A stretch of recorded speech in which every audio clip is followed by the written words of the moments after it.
Hi friends, welcome back to my channel. నేనండి మహాలక్ష్మి. ఇవాళ మన వీడియోలో వచ్చేసి ఇక్కడ ములక్కాడ మరియు గోరు చిక్కుడుకాయతో కూర ఎలా రెడీ చేయాలి అనేది ఈ కర్రీ గురించి తెలుసుకుందాం. తయారీ విధానం ఎలాగా, ఏమిటి, ఈ రెండు కాంబినేషన్ ఎలా ఉంటుంది అనేది మనం తెలుసుకోబోతున్నామండి. ఈ టేస్టీగా ఉండే ఈ కర్రీ చాలా ఈజీ ప్రాసెసింగ్లో సింపుల్గా చేయొచ్చు. ఎవరైనా తినొచ్చండి. అంత బాగుంటుంది, ఎందుకంటే గ్రేవీగా ఉంటుంది, చాలా బాగుంటుంది. తయారీ విధానం వచ్చేసరికి ఇక్కడ ఒక 2 స్పూన్ల వరకు ఆయిల్ అనేది వేసుకోండి. ఎక్కువగా కాదు, చిన్న స్పూన్తో 2 స్పూన్ల వరకు వేసుకోండి.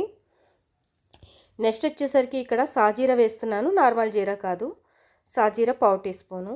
ఇక్కడ 2-3 పచ్చిమిర్చి, ఒక ఉల్లిపాయ, పెద్ద ఉల్లిపాయ తీసుకున్నాను. ఒక ఉల్లిపాయ సన్నగా తరుక్కుని దాన్ని వేసేసానండి.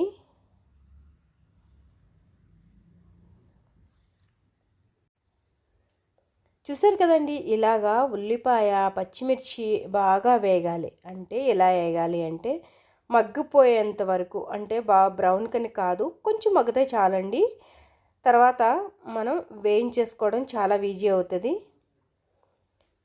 చూసారు కదా, ఈ విధంగా. ఎక్కువగా ఏమీ ఆయిల్ వేయమండి, ఇది గ్రేవీ కాబట్టి తక్కువ ఆయిల్తోనే మనం చేసుకోవాలి. దీంట్లోనే ఒక ములక్కాడ కట్ చేసి వేసేస్తున్నాను. పెద్ద ములక్కాడ అండి, చిన్నది కాదు. ఒక ములక్కాడ అంటే ఒక 5-6 పీసులు అనేవి వస్తాయి. అవి వేసేసుకున్నారంటే మంచి టేస్ట్ బాగుంటుంది. దీంట్లోనే 1 టీ స్పూన్ వరకు పసుపు,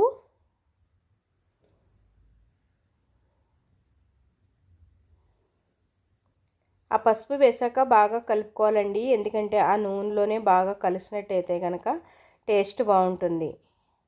దాంట్లోనే గోరుచిక్కుడుకాయలు 250 గ్రామ్ వరకు ఉన్నాయి. గోరుచిక్కుడి అవి కూడా శుభ్రపరచుకుని ఈసులంతా తీసేసాక మనం ఇలాగా గోరుచిక్కుడుకాయలను కూడా వేసి బాగా కలుపుకోవాలి. ఈ గోరుచిక్కుడి ములక్కాడ కాంబినేషన్ చాలా బాగుంటుంది. నేనైతే చాలా విధాలుగా చూపించాను, కానీ ఈ కాంబినేషన్ అయితే మీరు ఒకసారి ట్రై చేశారంటే కనుక అస్సలు వదలరండి, అంత బాగుంటుంది. ఎప్పుడు గోరుచిక్కుడి వండుకుంటూ ఉంటాం కదా, ఇలాగ డిఫరెంట్గా ఒకసారి ట్రై చేయండి.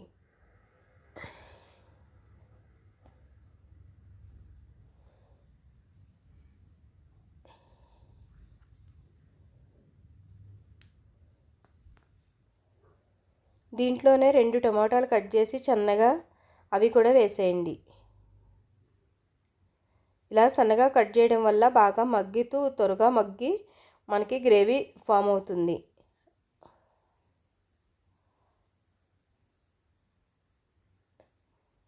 మధ్యలో కలుపుకుంటూ చేయండి. ఇక్కడ గరం మసాలా వేస్తున్నాను 1 టీ స్పూన్.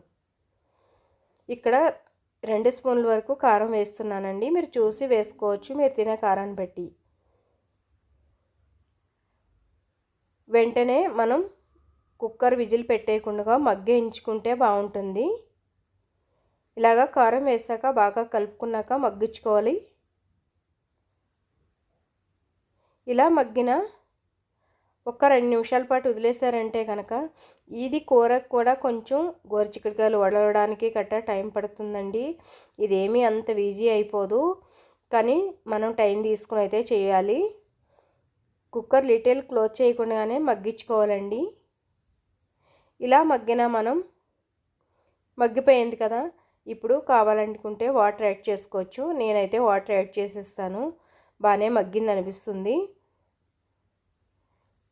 ఇలా మగ్గిన వెంటనే 1 నిమిషం ఆగేసి మనం నీళ్ళు అనేది వేసుకోండి. ఇక్కడ 1/2 లీటర్ వరకు నీళ్ళు అనేది పడుతున్నాయి. మీరు ఎంత గ్రేవీ కావాలో దాన్ని బట్టి చూసి వేసుకోండి.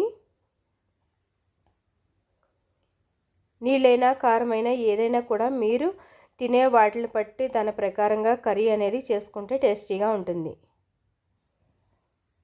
ఈ కర్రీ మనకి చేసుకోవడానికి మినిమం ఒక 15 నిమిషాలు అనేది టైం పడుతుంది, ఎందుకంటే గోరుచిక్కుడుకాయలు వలిచి మనం అన్నీ కట్ చేసుకుని ఇవన్నీ పెట్టేటప్పటికి మినిమం 15 నిమిషాలు పడుతుంది. ఈ టైం తీసుకుని మీరు కావాలనుకుంటే ఈ కూరని ప్రిపేర్ చేసుకోవచ్చు. మన ఛానల్ ఎవరైనా కొత్తగా చూస్తున్నట్లయితే కనుక మన ఛానల్ని సబ్స్క్రైబ్ చేసుకోండి. కొత్తగా చూసేవాళ్ళు అయితే సబ్స్క్రైబ్ చేసుకుని వదిలేయకుండా ఫ్రెండ్స్కి రిలేటివ్స్కి షేర్ చేయండి. కామెంట్ చేయడం ఎలా వచ్చింది ఏమిటనేది కూడా కామెంట్ చేయండి. కామెంట్లో మీరు ఏమైనా ఇంకా లింక్ పెడతాను. మీకు ఏమన్నా వెరైటీస్ కావాలంటే కనుక కామెంట్ సెక్షన్లో చెప్పండి. ఇలాగా మనకి కూర రెడీ అయిపోయింది కదా. కర్రీ అనేది రెడీ అయిపోయింది. మసాలాలు వేయలేదు, ఏమీ వేయలేదు. సింపుల్గా చాలా బాగుంది. కాబట్టి మనం ఈ టేస్టీ కర్రీను చేసుకోవడం కూడా చాలా ఈజీ. ఇలాగా ములక్కాడ గోరి చిక్కుడి మీరు ఎప్పుడైనా ట్రై చేస్తారా? ట్రై చేస్తే ఎలా వచ్చింది ఏమిటనేది కామెంట్ చేయండి. మన కర్రీ నచ్చినట్లయితే లైక్ చేసి షేర్ చేసి ఫ్రెండ్స్కి రిలేటివ్స్కి రికమెండ్ చేయండి. Thank you.